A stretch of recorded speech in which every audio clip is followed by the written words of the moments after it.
what's up? This is Benny J from Stillwork, and in this video we're going to look at some techniques that I used to help heavy vocals sit into the mix. Take a quick look at this track. We're looking at As Misery Fades, a song called Grave Mistake.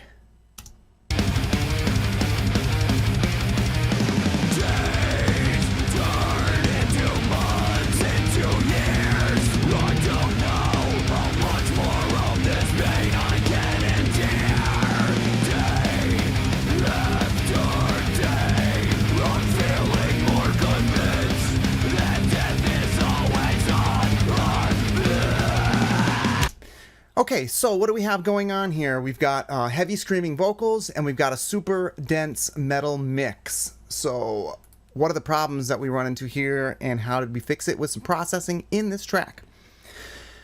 What I'm going to do is take a quick peek at the lead vocal and we're going to get rid of the processing that's on there.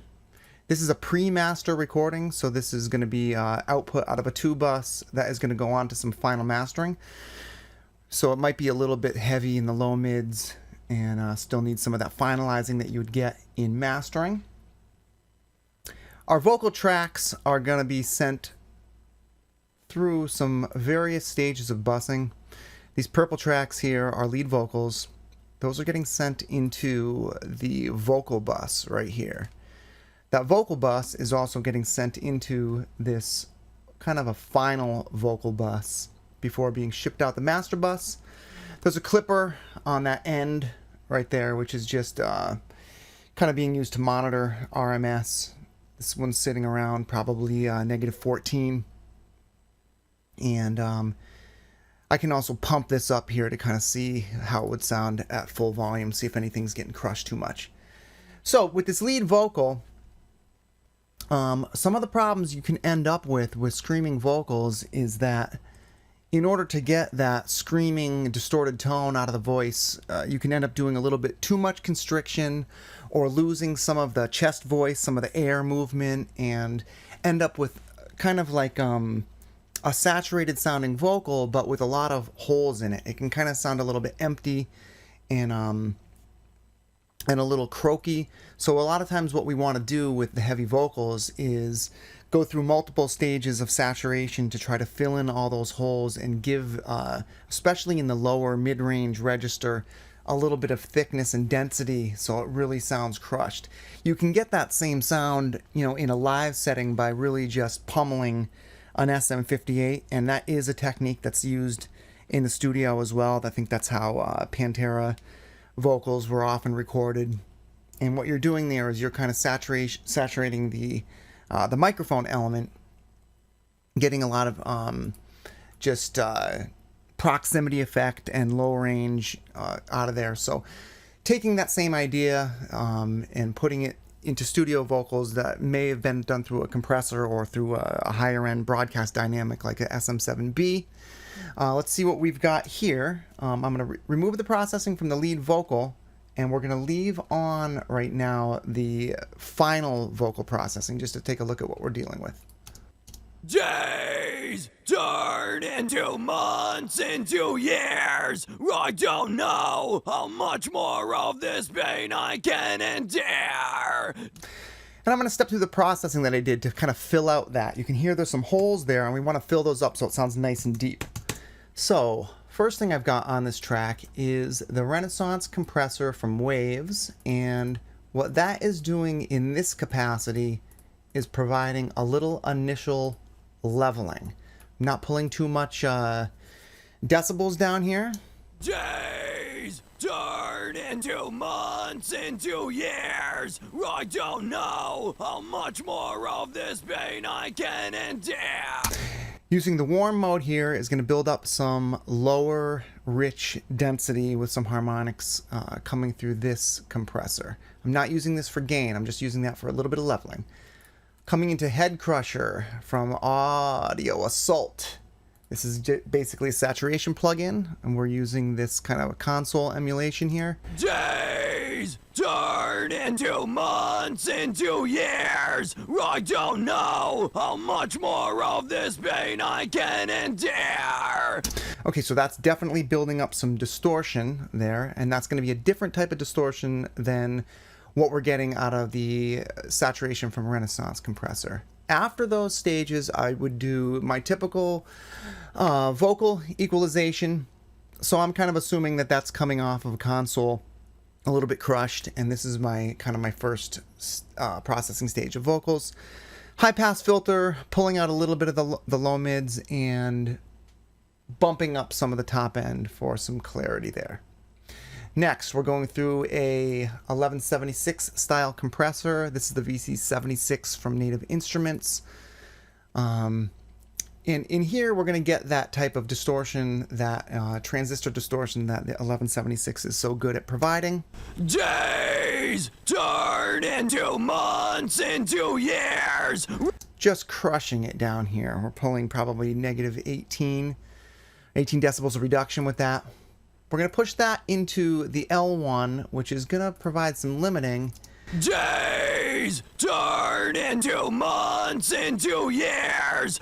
That's going to prevent from the next stages that we go through from any peaks causing the compressors to react too much. This is obviously going to be taming some peaks, so it's going to provide another level of distortion, compression, and saturation. Next, we're running into a LA2A style distortion or compressor. This is the VC2A from Native Instruments, and this 1176 into a LA2A is just a typical vocal chain that's going to provide the best of both transistor saturation and tube saturation. So this tube stage coming out of this emulated output is going to also warm up that low end. Days turn into months, into years. I don't know how much more of this pain I can endure. And I'm using this plugin here as our volume boost. Now it's getting back up to the point where I'm ready to mix it. So that's a very leveled, saturated vocal tone that we're getting. Next, for a little grooming of the equalization, I'm just using the vocal enhancer from Noveltech. Days turn into months, into years. I don't know how much more of this pain I can endure. And this is providing some nice frequency enhancement in this top region. That's not going to be so extreme as pumping the high end of an equalizer right here. So this is kind of a way to get that high frequency sound without some excess background noise coming up. Really love this plugin. Usually just using this bottom range on the default settings to just kind of brighten up a vocal. Really quick and easy way to make it sound super sweet. Then we're just bumping up the vocal region, the intelligibility here. Intelligibility region to make sure we can hear what the singer is talking about. Driving that into a de-esser. Bringing down, with this kind of heavy compression and heavy distortion, we really start to build up in the high frequency department, and those S's, T's, sh sounds can start getting to be really sibilant. So this is going to start knocking those back.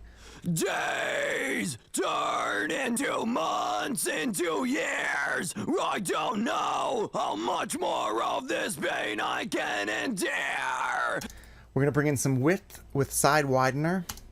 Days turn into months, into years. And then we have a little bit of plate reverb going on here.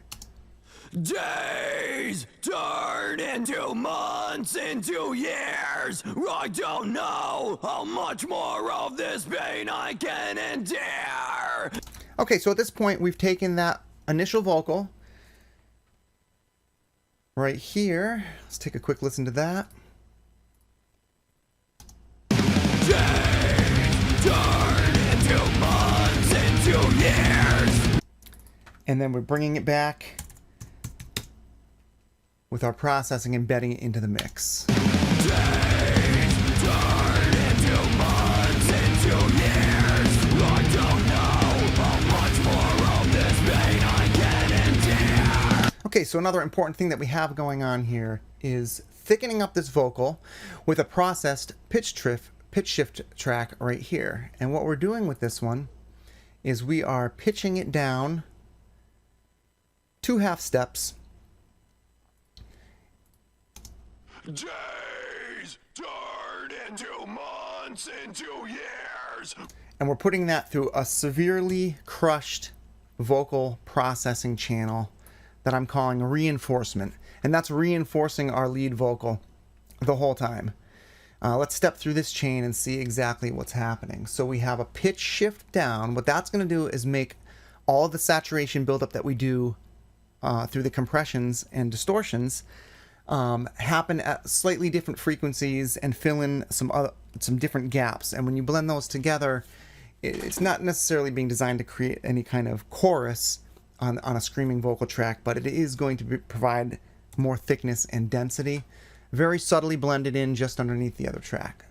Let's step through that processing chain. We've got some similar things happening here, starting with Renaissance compressor, just touching the track.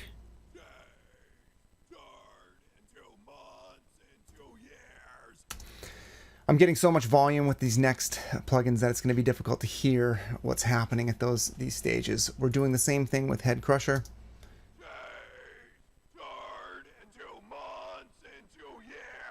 Getting some definite distortion going on there. We're going through an 1176 stage here.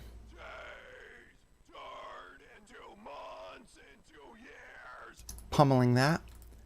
We're putting side widener on earlier in the mix, and this is going to change how the following compressors do react. And it just putting this side widener on at different stages along the processing chain is going to change how wide it's perceived and how some of the other plugins react.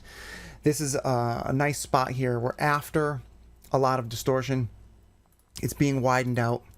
Then we're going to put that same equalization curve on that we used before. And now we're stepping through multiple stages of 1176 style distortion. We've already done it once. We're going to bring this in with purple.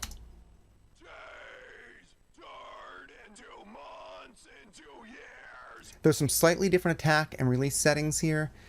But essentially we're doing the same thing. We're knocking back like 18 decibels of this and just crushing it. Each of these 1176 variants is going to provide a little bit of a different saturation character.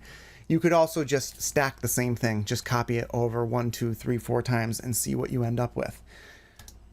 Days turned into months, into years.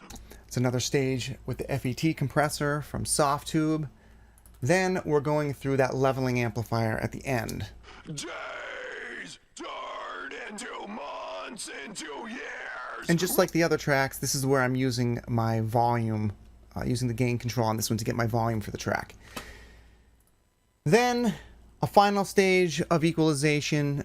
This is just again in that vocal intelligibility region popped up.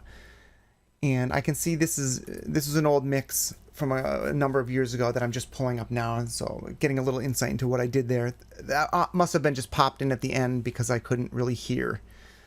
Rather than going back through the chain and finding where I could bring it out, I simply just stuck it on at the end to pop out a little more intelligibility.